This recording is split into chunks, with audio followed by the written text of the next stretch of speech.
Okay, this is the setup that Final Cut starts you out with. It's called Standard Setup. Over here it has your browser, which holds your files. It also holds your effects, transitions, your filters. This window right here is the viewer. It'll show you what's happening with files that you have in the browser. This is the canvas. This canvas shows you what's happening with the files that are here on the timeline.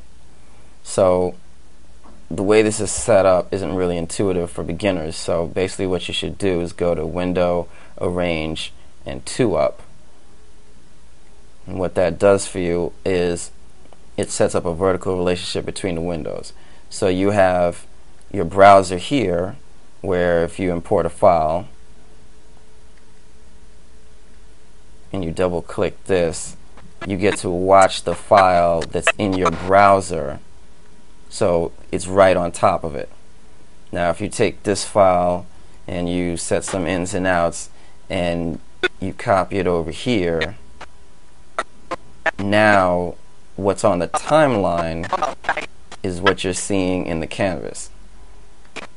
So the exception here is if you want to work on this clip, you're not going to work on it in the canvas, you're going to work on it in the viewer, which you can either alt click on it and say open it, or you can double click it. When you double click it, it comes in over here, and then you can deal with the audio if you want to change the audio levels, if you put filters on it, motion. So let's say you want to change the scale, make it smaller. Let's say you wanted to rotate it, whatever you want to do. Now you can do that over here. Now when you're on the video tab, you can tell that you're dealing with the clip in the sequence because it's got these dots on it right here. So without the dots, that means you're looking at something that's coming from the browser.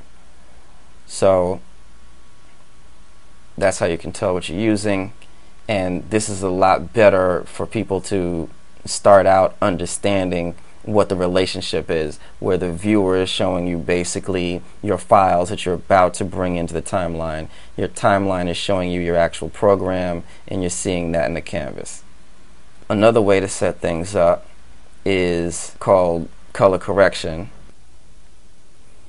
What happens here is you have the same setup vertically, but you also here have your scopes, which is your vector scope to show you the color in the image, your waveform monitor to show you the amount of light in the image, and basically waveform is the most useful one out of them, so you would just leave it there and it'll show you while it's playing through What are we gonna talk about?